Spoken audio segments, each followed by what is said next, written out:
नमस्कार दोस्तों, मैं संतोष पटेल स्वागत करता हूं आपके अपने YouTube चैनल डिजिटल भंडार पर। आज की वीडियो में हम CPCT एग्जाम मई 2022 के लिए कंप्यूटर के इम्पोर्टेंट क्वेश्चंस को समझने वाले हैं। यह हमारा CPCT एग्जाम मई 2022 के लिए 5th पार्ट है, 5वां वीडियो है। इससे पहले हमने 4 वीडियो अपने चैनल पर अपलोड करे हैं जिनका लिंक डिस्क्रिप्शन में दिया गया है। आप सभी वीडियो को देखकर CPCT के लिए कंप्यूटर के क्वेश्चन तैयार कर सकते हैं। तो चलिए शुरुआत करते हैं आज की वीडियो का। देखते हैं आज का हमारा पहला क्वेश्चन क्या है। पहला क्वेश्चन MS वर्ड से पूछा गया है। MS वर्ड में मैक्सिमम जूम होता है। जो MS वर्ड का डॉक्यूमेंट होता है उसको हम मैक्सिमम कितने % पर जूम कर सकते हैं। MS वर्ड में जो हम पेज तैयार करते हैं, डॉक्यूमेंट तैयार करते हैं, उसको हम जूम कर सकते हैं। तो हमसे यहाँ पर पूछा गया है उसको मैक्सिमम कितने % पर जूम किया जा सकता है। 200% पर, 300% पर, 400% पर या 500% पर। तो यहाँ पर जब हम MS वर्ड में कोई भी डॉक्यूमेंट तैयार करते हैं उसको मैक्सिमम 500% पर जूम किया जा सकता है। MS वर्ड जो है वह डॉक्यूमेंट को 500% पर जूम करने की सर्विस प्रोवाइड करता है।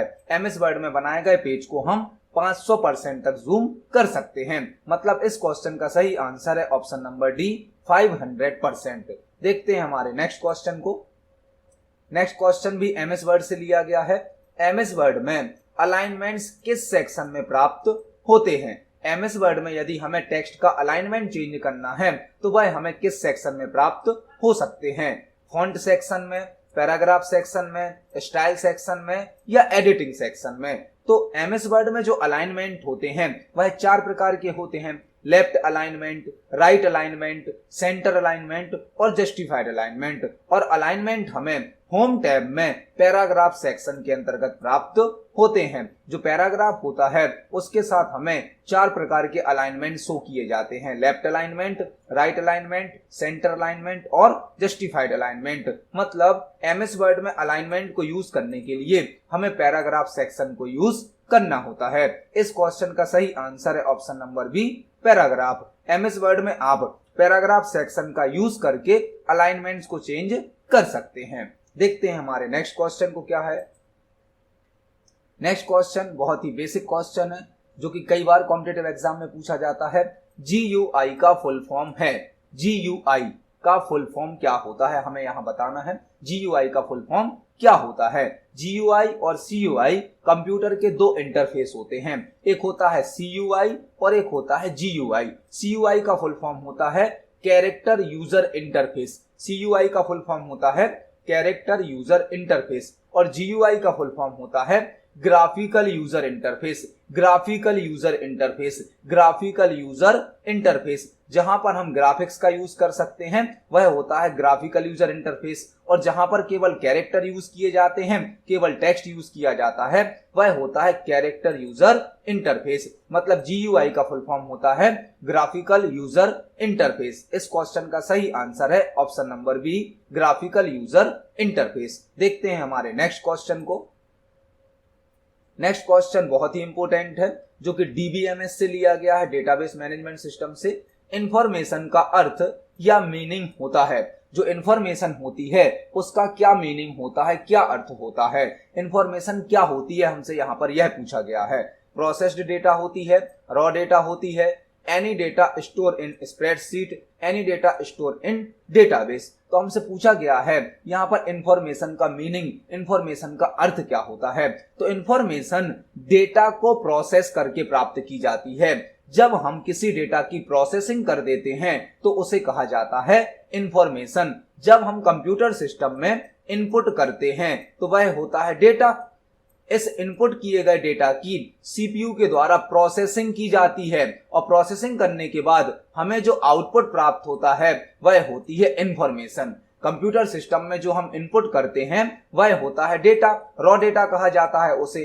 कंप्यूटर सिस्टम CPU के द्वारा, प्रोसेसर के द्वारा रॉ डेटा की प्रोसेसिंग करता है, उसको ऑर्गेनाइज करता है, व्यवस्थित करता है और हमें कुछ आउटपुट प्रदान करता है। इस आउटपुट को कहा जाता है इंफॉर्मेशन। मतलब डेटा की प्रोसेसिंग करने के बाद हमें इंफॉर्मेशन प्राप्त होती है। तो इंफॉर्मेशन का मतलब होता है प्रोसेस्ड डेटा। डेटा को प्रोसेस करने के बाद जो आउटपुट प्राप्त होता है उसे कहा जाता है इंफॉर्मेशन। मतलब इंफॉर्मेशन का मीनिंग है प्रोसेस्ड डेटा। डेटा को प्रोसेस करने के बाद जो हमें आउटपुट मिलता है वह होती है इंफॉर्मेशन। तो इस क्वेश्चन का सही आंसर है option number A, processed data information होती है। देखते हैं हमारे नेक्स्ट क्वेश्चन को। नेक्स्ट क्वेश्चन है टच स्क्रीन किसी यूजर द्वारा कंप्यूटर से इंटरेक्शन करने वाली ब्लैंक डिवाइस है। जो टच स्क्रीन होता है वह किस प्रकार की डिवाइस है जिससे यूजर कंप्यूटर से इंटरेक्शन कर सकता है, कंप्यूटर पे वर्क कर सकता है। टच स्क्रीन किसी यूजर द्वारा कंप्यूटर से इंटरेक्शन मतलब कंप्यूटर से कम्युनिकेशन करना, कंप्यूटर पर काम करना, कंप्यूटर को कोई निर्देश देना। टच स्क्रीन किसी यूजर द्वारा कंप्यूटर से इंटरेक्शन करने वाली ब्लैंक डिवाइस है। जो टच स्क्रीन होती है वह किस प्रकार की डिवाइस है जो कि यूजर को कंप्यूटर पर वर्क करने की सुविधा प्रदान करती है। एन इनपुट ओनली, क्या वह इनपुट डिवाइस अकेली है? एन आउटपुट डिवाइस, क्या वह आउटपुट डिवाइस है? Both input and output device, neither input और नॉर आउटपुट, ना ही वह इनपुट डिवाइस है ना ही वह आउटपुट डिवाइस है। तो आपने देखा होगा जो टच स्क्रीन होती है, टच स्क्रीन पर हम डेटा को इनपुट भी कर सकते हैं और टच स्क्रीन पर हमें डेटा आउटपुट में भी शो किया जाता है। जैसे कि आप अपने स्मार्टफोन पर, मोबाइल पर टच स्क्रीन के माध्यम से डेटा को इनपुट भी करते हैं और स्क्रीन पर आपको डेटा आउटपुट के रूप में शो भी किया जाता है। मतलब जो टच स्क्रीन है वह इनपुट और आउटपुट दोनों टाइप की डिवाइस है जिससे यूजर कोई भी वर्क कंप्यूटर को प्रदान कर सकता है और कंप्यूटर से प्राप्त होने वाले आउटपुट को देख सकता है। टच स्क्रीन एक ऐसी डिवाइस है जो इनपुट और आउटपुट दोनों का वर्क करती है। मतलब इस क्वेश्चन का सही आंसर है option number C, both input and output. यह क्वेश्चन सेम इसी प्रकार से कॉम्पिटिटिव एग्जाम में और सीपीसीटी एग्जाम में पूछा जा चुका है। सीपीसीटी के प्रीवियस जो एग्जाम हो चुके हैं, पुराने पेपर हो चुके हैं, उसमें यह क्वेश्चन पूछा गया है कि टच स्क्रीन जो है वह किस प्रकार की डिवाइस है। तो टच स्क्रीन एक इनपुट और आउटपुट दोनों प्रकार की डिवाइस है। देखते हैं हमारे नेक्स्ट क्वेश्चन को। नेक्स्ट क्वेश्चन है word processor, electronic spreadsheet and database system किस प्रकार के सॉफ्टवेयर हैं। जो वर्ड प्रोसेसर है वह होता है एमएस वर्ड, इलेक्ट्रॉनिक स्प्रेडशीट मतलब एक्सेल और डेटाबेस सिस्टम मतलब डीबीएमएस। यह सभी किस प्रकार के सॉफ्टवेयर हैं? ब्राउजिंग प्रोग्राम्स हैं, ऑपरेटिंग सिस्टम है, एप्लीकेशन सॉफ्टवेयर हैं या डेटा एंड इंफॉर्मेशन है। ब्राउजिंग प्रोग्राम्स तो वेब ब्राउजर होते हैं, ऑपरेटिंग सिस्टम तो विंडोज, लाइनक्स, मैक है, एंड्रॉयड है। यह सभी एप्लीकेशन सॉफ्टवेयर हैं। जो एमएस वर्ड है, एक्सेल है और डीबीएमएस सॉफ्टवेयर हैं, यह सभी यूजर की आवश्यकताओं को पूरा करते हैं और यूजर की आवश्यकताओं को पूरा करने वाले सॉफ्टवेयर कहलाते हैं एप्लीकेशन सॉफ्टवेयर। मतलब इस क्वेश्चन का सही आंसर है ऑप्शन नंबर सी। जो वर्ड प्रोसेसिंग सॉफ्टवेयर है, इलेक्ट्रॉनिक स्प्रेडशीट मतलब एक्सेल है और डीबीएमएस सॉफ्टवेयर है, यह सभी एप्लीकेशन सॉफ्टवेयर होते हैं जो कि यूजर की आवश्यकताओं को पूरा करते हैं। मतलब इस क्वेश्चन का सही आंसर है ऑप्शन नंबर सी। देखते हैं हमारे नेक्स्ट क्वेश्चन को। नेक्स्ट क्वेश्चन है जीआईएफ का फुल फॉर्म होता है।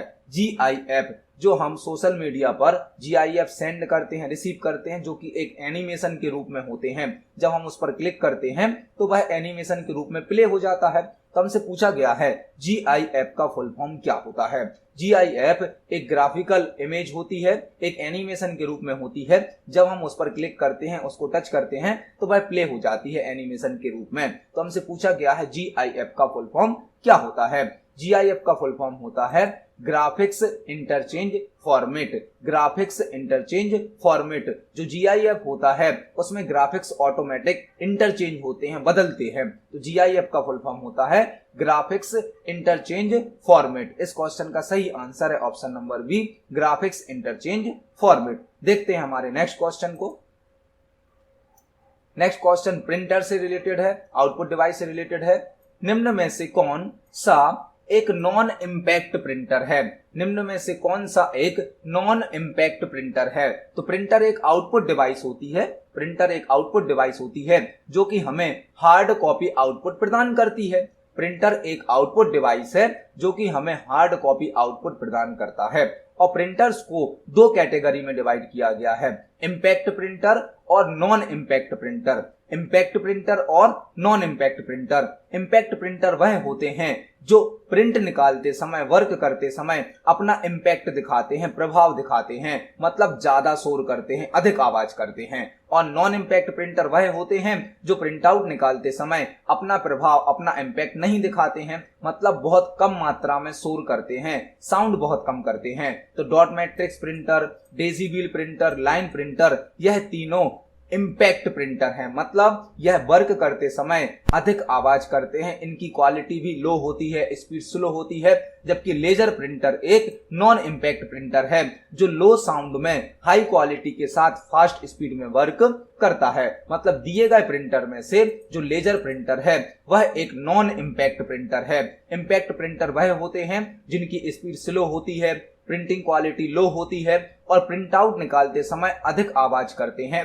जबकि non impact printer fast speed में वर्क करते हैं, हाई क्वालिटी आउटपुट देते हैं और साथ ही साथ बहुत कम मात्रा में साउंड करते हैं, वह होते हैं नॉन इम्पैक्ट प्रिंटर। तो लेजर प्रिंटर एक नॉन इम्पैक्ट प्रिंटर होता है। इस क्वेश्चन का सही आंसर है ऑप्शन नंबर डी। देखते हैं हमारे नेक्स्ट क्वेश्चन को। नेक्स्ट क्वेश्चन है, निम्न में से कौन सा एक सिस्टम सॉफ्टवेयर का एग्जाम्पल है?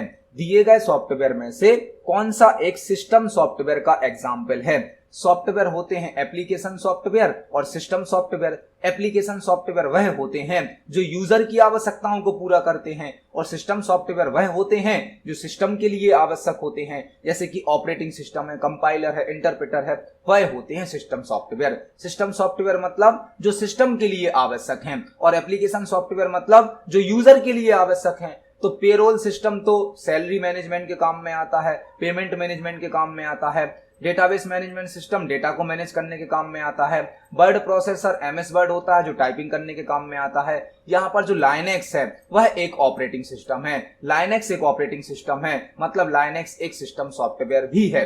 तो इस क्वेश्चन का सही आंसर है option number D, Linux. Linux एक सिस्टम सॉफ्टवेयर है, ऑपरेटिंग सिस्टम है। और साथ ही साथ आपको ध्यान रखना है, लाइनेक्स एक फ्री ऑपरेटिंग सिस्टम है, लाइनेक्स एक ओपन सोर्स ऑपरेटिंग सिस्टम है। तो यहां पर इस क्वेश्चन का सही आंसर है option number D, Linux. Linux एक सिस्टम सॉफ्टवेयर का एग्जाम्पल होता है। देखते हैं हमारे नेक्स्ट क्वेश्चन को। नेक्स्ट क्वेश्चन कंप्यूटर नेटवर्क से लिया गया है। नेटवर्क के टाइप्स में CAN मतलब कैन का फुल फॉर्म होता है। आपने जो टाइप्स ऑफ नेटवर्क पढ़े होंगे, लैन, मैन, वैन, पैन, उसी में एक है कैन, CAN, जिसका हमसे फुल फॉर्म पूछा गया है। Campus area network, cable area network, communication area network या कॉमन एरिया नेटवर्क। तो CAN मतलब कैन का फुल फॉर्म होता है कैंपस एरिया नेटवर्क। यदि हमें एक कैंपस के अंदर नेटवर्क बनाना है तो उसे कहा जाता है can, campus area network, can network, जो कि लैन नेटवर्क से बड़ा होता है, लैन नेटवर्क से बड़ा होता है। मल्टीपल लैन को आपस में कनेक्ट करने पर एक कैन नेटवर्क क्रिएट होता है। फॉर एग्जाम्पल एक यूनिवर्सिटी में बनाया गया नेटवर्क, एक स्कूल में बनाया गया नेटवर्क, किसी कंपनी के अंदर बनाया गया नेटवर्क एक कैन नेटवर्क का एग्जाम्पल हो सकता है। एक फिक्स कैंपस में बनाए गए नेटवर्क को कहा जाता है कैंपस एरिया नेटवर्क, मतलब कि कैन, जो कि मल्टीपल लैन को आपस में मिलाकर बनाया जाता है। इस क्वेश्चन का सही आंसर है option number A, campus area network. देखते हैं हमारे नेक्स्ट क्वेश्चन को। नेक्स्ट क्वेश्चन है, ब्लैंक एक्सेस कंट्रोल का एक एग्जाम्पल है। ब्लैंक एक्सेस कंट्रोल का एक एग्जाम्पल है। एक्सेस कंट्रोल मतलब कोई डेटा को शेयर करने की, एक्सेस करने की जो परमिशन होती है उसे कहा जाता है एक्सेस कंट्रोल। एक्सेस मतलब उपयोग और कंट्रोल मतलब कुछ उस पर कंडीशन अप्लाई कर देना, रोक लगा देना। तो कोई डेटा है, कोई फाइल है, उसको उपयोग करने के लिए कुछ कंट्रोल लगाए जाते हैं, एक्सेस कंट्रोल कहलाते हैं। इनमें से दिए गए ऑप्शन में से क्या एक एक्सेस कंट्रोल है? Wifi, use and password, hotspot या मॉडेम। तो आपने सुना होगा यदि हम किसी फाइल का एक्सेस किसी यूजर को देते हैं तो हमें उसका पासवर्ड भी शेयर करना होगा। यदि हमने किसी फाइल पर किसी डेटा पर पासवर्ड सेट कर दिया है तो बिना पासवर्ड के हमारी फाइल को हमारे डेटा को एक्सेस नहीं किया जा सकता है।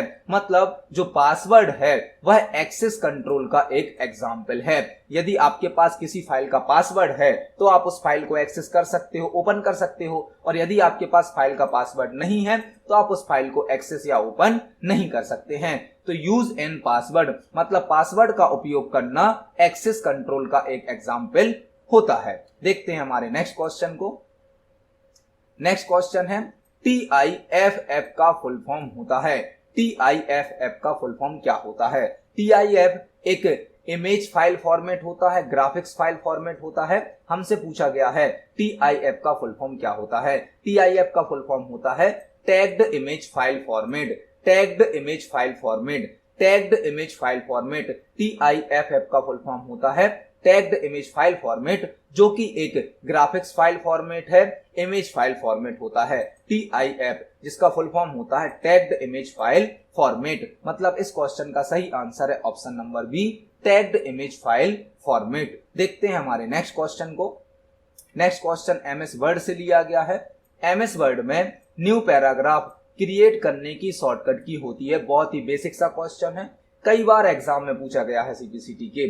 MS वर्ड में यदि हमें नया पैराग्राफ बनाना है तो उसकी क्या शॉर्टकट की होती है?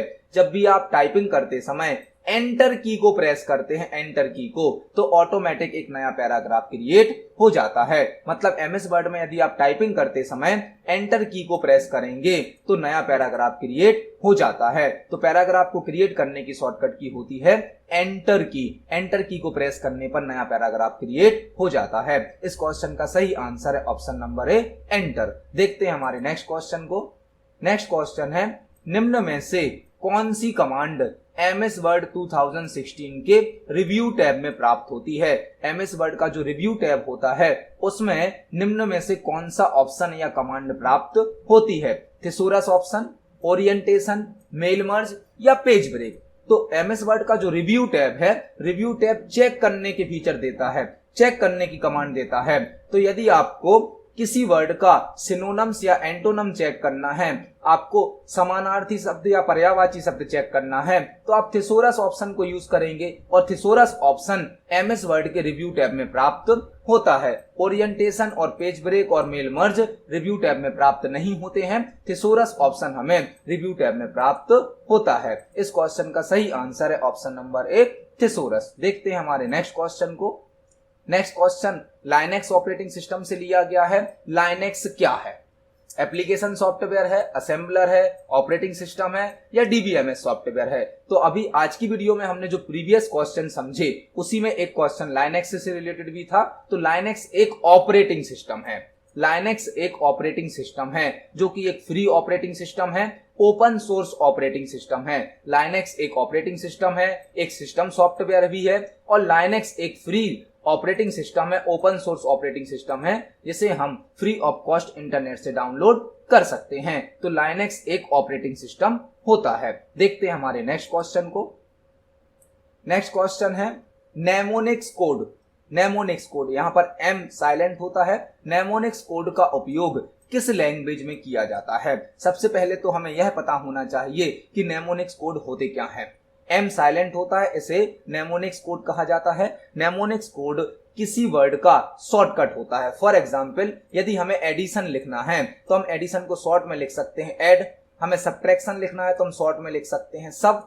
इस प्रकार के जो शॉर्टकट होते हैं उन्हें कहा जाता है नेमोनिक कोड, और नेमोनिक कोड यूज किए जाते हैं असेंबली लेवल लैंग्वेज में। असेंबली लेवल लैंग्वेज में किए जाते हैं शॉर्टकट, और इन शॉर्टकट को कहा जाता है नेमोनिक्स कोड। जो असेंबली लेवल लैंग्वेज है वह सेकंड जनरेशन की प्रोग्रामिंग लैंग्वेज है, और इसमें 0-1 के स्थान पर शॉर्टकट को यूज किया जाता था। किसी भी वर्ड के लिए एक फिक्स शॉर्टकट यूज किया जाता था, और शॉर्टकट को कहा जाता था नेमोनिक कोड। जो असेंबली लेवल लैंग्वेज है इसमें नेमोनिक कोड का यूज किया जाता था। मतलब इस क्वेश्चन का सही आंसर है option number B, assembly language जो कि नेमोनिक्स कोड का यूज करती है। यह कोड कुछ शॉर्टकट होते हैं। देखते हैं हमारे नेक्स्ट क्वेश्चन को।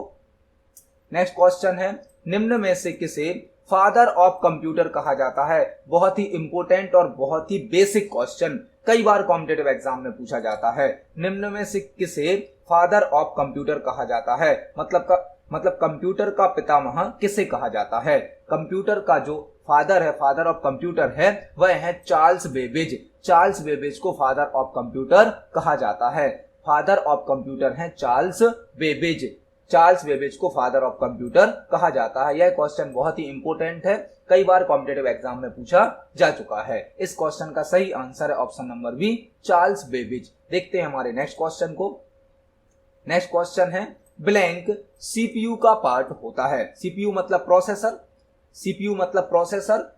यहां पर आपको सीपीयू का फुल फॉर्म भी याद करना है। सीपीयू का फुल फॉर्म होता है central processing unit. Central processing unit. हमसे पूछा गया है दिए गए ऑप्शन में से क्या सीपीयू का मतलब प्रोसेसर का भाग होता है? कीबोर्ड, एएलयू, माउस और एमआईसीआर। तो जो सीपीयू है, प्रोसेसर है, उसका पार्ट होता है एएलयू, अर्थमेटिक लॉजिक यूनिट, जो कि सीपीयू का पार्ट हमारे कंप्यूटर पर होने वाले सभी प्रकार के कैलकुलेशन, हमारे कंप्यूटर पर चेक होने वाली सभी प्रकार की कंडीशन एएलयू के द्वारा परफॉर्म की जाती हैं और एएलयू सीपीयू का एक पार्ट होता है। मतलब इस क्वेश्चन का सही आंसर है option number B, ALU CPU का पार्ट होता है। देखते हैं हमारे नेक्स्ट क्वेश्चन को। नेक्स्ट क्वेश्चन एमएस वर्ड से लिया गया है। एमएस वर्ड में किस ऑप्शन के द्वारा सब टाइटल ऐड किया जा सकता है? यदि आप एमएस वर्ड में कोई डॉक्यूमेंट बना रहे हैं और आपको कोई सब टाइटल ऐड करना है, किसी टेक्स्ट को सब टाइटल बनाना है, हेडिंग बनाना है, टाइटल बनाना है, तो इसके लिए आप कौन सा सेक्शन यूज करेंगे? एमएस वर्ड में किस ऑप्शन के द्वारा सब टाइटल ऐड किया जा सकता है? एमएस वर्ड का जो होम टैब होता है, होम टैब में एक ऑप्शन होता है, एक सेक्शन होता है स्टाइल्स। स्टाइल के अंदर हमें अलग अलग प्रकार की स्टाइल दी जाती हैं। हेडिंग 1, हेडिंग 2, हेडिंग 3, टाइटल, सब टाइटल, पैराग्राफ, लिस्ट। तो यदि हमें किसी टेक्स्ट को हेडिंग बनाना है, सब हेडिंग बनाना है, टाइटल बनाना है, सब टाइटल बनाना है, तो हम एमएस वर्ड का स्टाइल सेक्शन यूज कर सकते हैं। स्टाइल सेक्शन के द्वारा हम टेक्स्ट को हेडिंग, सब हेडिंग, टाइटल, सब टाइटल के रूप में कन्वर्ट कर सकते हैं। तो इस क्वेश्चन का सही आंसर है ऑप्शन नंबर बी, स्टाइल से। तो आज की वीडियो में हमने सीपीसीटी एग्जाम के लिए 20 इंपोर्टेंट क्वेश्चंस को समझा है। यह सभी क्वेश्चन पहले भी एग्जाम में पूछे जा चुके हैं। आप सभी क्वेश्चंस को पढ़ें, समझें। यदि आपका कोई क्वेश्चन है, कोई डाउट है, तो कमेंट सेक्शन में जरूर पूछें। वीडियो पसंद आती है तो वीडियो को लाइक करें, ज्यादा से ज्यादा शेयर करें। मिलते हैं अगली वीडियो में। धन्यवाद।